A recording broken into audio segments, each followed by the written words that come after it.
जिसने शक्ति दी हमको। 138 नंबर गीत के द्वारा यही कहना।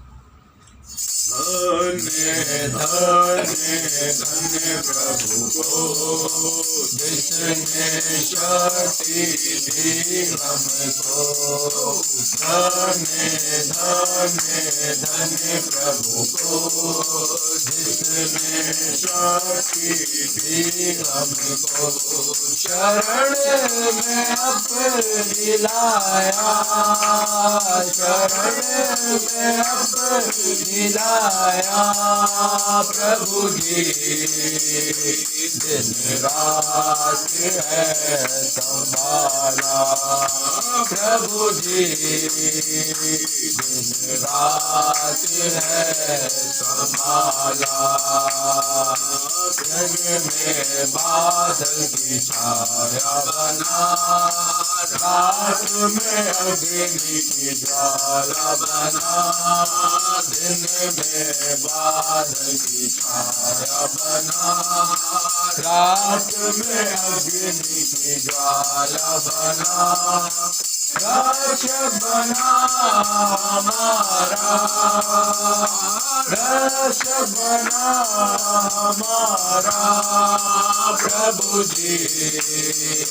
दिन रात है संभाला प्रभु जी। दिन रात है संभाला। वचन का मन्ना पिलाया हमें, पानी चट्टान से पिलाया हमें। वचन का मन्ना पिलाया हमें, पानी चट्टान से पिलाया हमें। आत्मा को प्रेम किया, आत्मा को प्रेम किया प्रभु जी। अभी जागृति फैलाया प्रभु जी। अभी जागृति फैलाया। धन्य धन्य धन्य प्रभु को जिसने शक्ति दी हमको। धन्य धन्य धन्य प्रभु को जिसने शक्ति दी हमको। शरण में अपनी लाया, शरण में अपनी लाया प्रभु जी। दिन रात है संभाला प्रभु जी। दिन रात है संभाला। कनान देश में लाया हमें, संतों के साथ मिलाया हमें। कनान देश में लाया हमें, संतों के साथ मिलाया हमें। धन्यवाद तुझे करूं मैं, धन्यवाद तुझे करूं मैं प्रभु जी। साष्टांग प्रणाम करूं मैं प्रभु जी। साष्टांग प्रणाम करूं मैं। धन्य धन्य धन्य प्रभु को जिसने शक्ति दी हमको। धन्य धन्य धन्य प्रभु को जिसने शक्ति दी हमको। शरण में अपनी लाया, शरण में अपनी लाया प्रभु जी। दिन रात है संभाला प्रभु जी। दिन रात है संभाला। हालेलुया। आइए अपने सर को झुकाएं। खास तौर से ये शाम प्रभु ने जब दी है इस बेटी हिमांशी के जीवन में कि आज इसका बर्थडे है, हम दुआ करें स्वर्ग शक्तिमान जीवित परमेश्वर बेटी हिमांशी के लिए प्रार्थना करते हैं। खुदा बाप, तेरी ओर से प्रभु आज इसने उम्र की दराजगी की आशीष पाई पिता, और इनके माता पिता ने प्रभु अपनी बेटी हिमांशी के बर्थडे पर प्रभु तुझको याद किया, तेरे दासों को याद किया पिता। ये हम इस घर में प्रभु तेरे पवित्र वचन को लेके आ सकें और इसको प्रभु वचन के द्वारा परिवार को आशीषित कर सके और बता सके कि क्या हमारे जीवन से परमेश्वर चाहता है। खुदावन, जो भी हमने गीत गाए प्रभु, अब वचन को जो देते हैं प्रभु उस पर आशीष दे। हिमांशी को अच्छा स्वास्थ्य प्रदान दे प्रभु जी, उम्र की दराजगी की आशीष दे, हर एक रोग बीमारी से इसको बचा और तेरा साया इसके ऊपर नित्य बना रहे। जो पढ़ाई है प्रभु उसमें तो इसको आशीष करे प्रभु। आपका हम कोटि कोटि धन्यवाद करते हुए इस प्रार्थना विनती को प्रभु यीशु के नाम से मांगते हैं, आमीन आमीन। प्रभु के लोगों, आज एक बहुत खुशी की बात है, सबसे बड़ी बात कि आज का ये दिन परमेश्वर ने आप लोगों की जिंदगी में दिया और खास तौर से इस बेटी हिमांशी के जीवन के लिए एक बहुत ही खुशी का दिन। और उस खुशी में हम खुदा की उपस्थिति में आए हैं कि खुदा के कलाम के द्वारा आप लोगों को आशीष कर सकें। मेरे साथ पढ़ने के लिए इफिसियों की पुस्तक उसका 5 अध्याय निकालेंगे। इफिसियों की पुस्तक उसका 5 अध्याय और 5 अध्याय के 20वें पद को अगर हम पढ़ें तो यहाँ पर पौलुस ने एक बहुत अच्छी बात कही और लिखा है, और सदा सब बातों के लिए हमारे प्रभु यीशु मसीह के नाम से परमेश्वर पिता का धन्यवाद करते रहो, आमीन। कितनी अच्छी बात। पौलुस इस पद के अंदर में एक चीज बता रहा है और उसने एक खास जोर दिया है। वो कह रहा है सदा सब बातों के लिए हमारे प्रभु यीशु मसीह में परमेश्वर का धन्यवाद करते रहो। यानी कि ये पौलुस कह रहा है, क्योंकि ये कह रहा है कि ये मेरी इच्छा नहीं है। वो कह रहा है ये मेरी इच्छा नहीं है, बल्कि वो कलीसिया को बता रहा है, कह रहा है मसीह में परमेश्वर की तुम्हारे लिए ये इच्छा है। परमेश्वर के लोगों, मुझे और आपको अपने हर उन कामों में, चाहे वो हमारे जीवन के अंदर में एक बर्थडे का दिन हो, इसमें हम उसका धन्यवाद करते रहें। हमारी शादी की सालगिरह हो, उसमें प्रभु का धन्यवाद करते रहें। हमारे जीवन के अंदर में कई बार परमेश्वर हमें बड़े हादसों से और बड़ी मुसीबतों से बचाता है, उसमें प्रभु का धन्यवाद करते रहें। कभी कभी हमारे जीवन के अंदर में उतार और चढ़ाव के समय भी आते हैं। जैसे उतार और चढ़ाव के समय कैसे आते हैं, कभी कभी इंसान गरीबी में भी आता है, उन गरीबी में भी प्रभु का धन्यवाद करते रहे। कभी कभी अमीर भी हमारे जीवन में आती है, उस अमीर में भी धन्यवाद करते रहे। कुल मिलाकर पौलुस जो जोर दे रहा है अपनी कलीसिया को, वो इस चीज को समझा रहा है और जता रहा है, बता रहा है कि सदा सब बातों में, हालेलुया, सदा सब बातों में। यानी कि अगर मैं आपको इस विषय में बताऊं कि सदा सब बातों का मतलब क्या है, तो आप अगर पढ़ेंगे पहला थिस्सलुनीकियों 5 अध्याय और 18 पद में, यहां पर फिर पौलुस ने थिस्सलुनीकियों की पुस्तक में इस प्रकार से कहा। और जब हम 18 पद को यहां पर पढ़ते हैं तो पौलुस फिर इस चीज को कहता है, हर बात में धन्यवाद करो, क्योंकि मसीह में परमेश्वर की यही क्या है, इच्छा।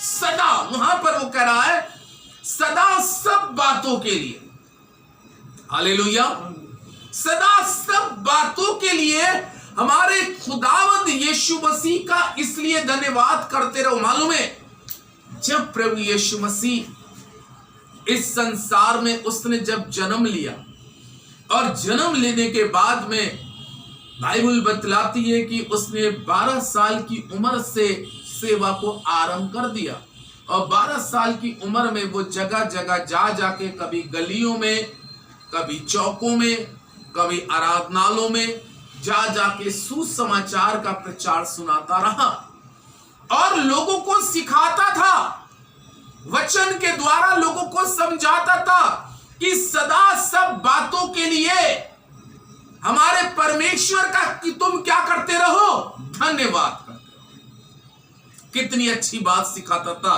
यही तो पौलुस ने थिस्सलुनीकियों में कहा, हर बात में धन्यवाद करो क्योंकि तुम्हारे लिए मसीह यीशु में, इसमें मसीह यीशु में परमेश्वर की यही इच्छा है। यानी कि वो इस चीज को पौलुस बता रहा है कि मसीह यीशु की इच्छा है, क्योंकि जब मसीह यीशु की तुम इच्छा को अपने जीवन के अंदर में पूरा करना आरंभ करते हो तो उसके द्वारा पिता का और उस परमेश्वर का बहुत अधिकाई के साथ में क्या होता है, धन्यवाद होता है। हालेलुया, सदा सब बातों के लिए। एक बार ऐसा हुआ कि यीशु मसीह के पीछे एक बहुत बड़ी भीड़ चल रही थी और वो भीड़ की संख्या पुरुषों की बताई जाती है कि लगभग 4000 पुरुष चल रहे थे और वो भीड़ मालूम है कितने दिन से चल रही थी, 3 दिन से। कितने दिन से? 3 दिन से चल रही थी। बाइबल का रेफरेंस है, ये मरकुस में आया है। और जब वो 3 दिन से भीड़ लगातार प्रभु यीशु मसीह के पीछे चल रही थी, एक समय क्या आया, यीशु मसीह उस भीड़ को विदा करने की सोचता है, क्योंकि 3 दिन से वो एक बड़ी आत्मिक संगति में थे। आत्मिक संगति होना बहुत जरूरी है प्रभु के लोग। आत्मिक संगति से, क्योंकि आत्मा की बढ़ोतरी होती है, एक होती है शारीरिक संगति।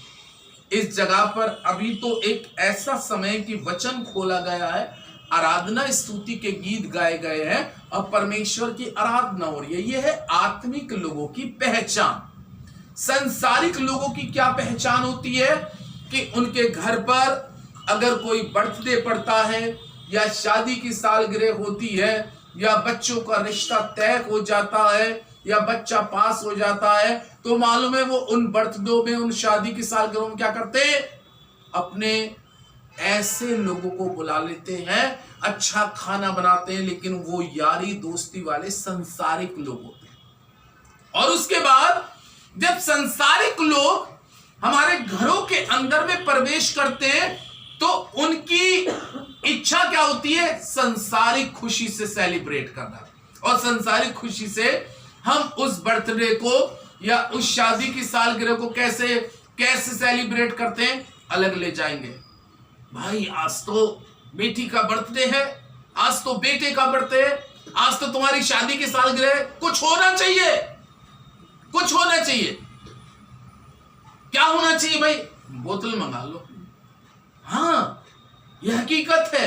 ये संसारिक लोगों की पहचान है, क्योंकि वो संसारिक चीजों पर ध्यान कर कर अपनी शरीर की इच्छा को पूरी करने का प्रयास करते हैं और उसके बाद में वो पी के, फिर खाना खा के, फिर थोड़ा बहुत पिक्चरों के गानों पे डांस कर कुरा के चले जाते हैं। लेकिन इससे कुछ प्रभु की महिमा नहीं, इससे कोई प्रभु की महिमा नहीं है।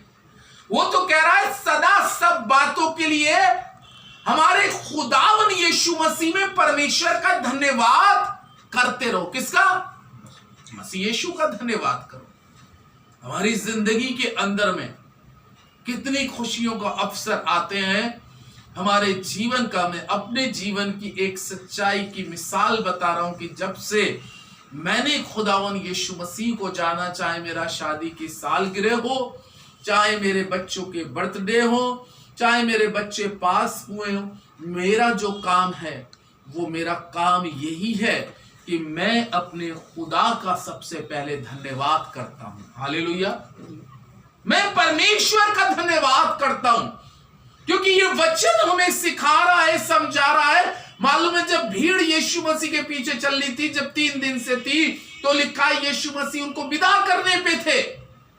उन्होंने अपने शिष्यों से कहा, क्या तुम्हारे पास कुछ खाने के लिए है? उन्होंने कहा, हमारे पास तो कुछ भी खाने के लिए नहीं है। उन्होंने कहा, इस भीड़ का अरेंजमेंट करो खाने के लिए। यीशु मसीह के शिष्य कहते हैं, इस जंगल के अंदर में कोई इतनी रोटियां कहां से लाए? अरे ये 4000 पुरुष हैं, स्त्री और बच्चों की तो काउंटिंग नहीं हुई, इतनी रोटियां कहां से लाए? ये जंगल है। प्रभु यीशु मसीह ने एक प्रश्न करा, क्या तुम्हारे पास कुछ है? क्या तुम्हारे पास कुछ है? एक ऐसा शख्स उस भीड़ के अंदर में चल रहा था, जिसने कहा, मेरे पास 7 रोटी है और थोड़ी सी मछली है। हालेलुया। देखिए, अभी हमने वचन को बताया, सदा सब बातों के लिए हमारे खुदावन यीशु मसीह में परमेश्वर का क्या करो? धन्यवाद। यीशु मसीह ने भी एक नमूना दिया हमें। यीशु मसीह ने किसी प्रकार से परेशान नहीं हुए, किसी प्रकार से चिंतित नहीं हुए।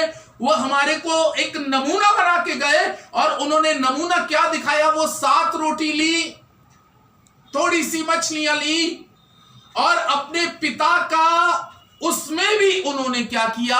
धन्यवाद किया। आप सोचिए, प्रभु यीशु मसीह के बारे में सोचिए। मुझे इसको बोलते बोलते एक गवाही याद आ रही है, जहां हम पहले चर्च करते थे। हमारे दिलीप अग्रवाल भाई साहब और रूडी अग्रवाल भाभी एक दिन बताने लगी कि भैया हम लोग खाना, हम तो 4 लोगों का खाना बनता है हमारे घर में। तो बोलने लगे, एक दिन क्या हुआ कि हमने 4 लोगों के हिसाब से खाना सब्जी बनाई थी, और पता है क्या हुआ? 15 लोग आ गए अचानक से घर में, और सबने कहा खाना खाएंगे। तो दोनों गवाही बता रहे थे एक दिन, और कहने लगे, क्योंकि रोटी को तो हम चलो आटा दोबारा गूंद ले बना ले, लेकिन सब्जी का तो मामला बन चुका था। तब उन्होंने इस तरीके से बताया कि हमने पता है क्या किया? हमने उसी डेगची के ऊपर में दुआ करी, और दुआ करने के बाद में हमने कहा पहले इन लोगों को खिलाएं, और उन्होंने उनको खिलाना शुरू किया। थोड़ी सी 4 लोगों की सब्जी में मालूम है क्या हुआ? 15 लोगों ने खा लिया। हालेलुया। 15 लोगों ने खा लिया, और कहने लगे, उसके बाद जब वो खा के चले गए, हम 4 ने भी खा लिया, और फिर भी थोड़ी सब्जी बच गई। आमीन। तो यीशु मसीह इस चीज को सिखाते, अगर हम पहले परमेश्वर को अपने जीवन के अंदर में धन्यवाद करना आरंभ करें, तो मालूम है भजन संहिता 50 में क्या लिखा है? आप पढ़िए भजन संहिता 50 अध्याय और उसके 23वें पद के अंदर में परमेश्वर के दास दाऊद ने भजन संहिता 50 के 23 में बहुत अच्छी बात कही, और वहां पे क्या लिखा है मालूम है? कि धन्यवाद के बलिदान का चढ़ाने वाला मेरी महिमा करता है ना? धन्यवाद के बलिदान का चढ़ाने वाला मेरी महिमा करता है। इसीलिए खुदावन यीशु मसीह भी पौलुस के माध्यम से मेरे और आपके लिए एक निवेदन करते हैं, और उनका निवेदन यही है कि तुम सदा सब बातों के लिए हमारे खुदावन यीशु मसीह में परमेश्वर पिता का क्या करते रहो? धन्यवाद करते रहो। क्योंकि यीशु मसीह ने भी जब वो 7 रोटियां ली थी, तो मालूम है क्या किया? अपने पिता का क्या किया?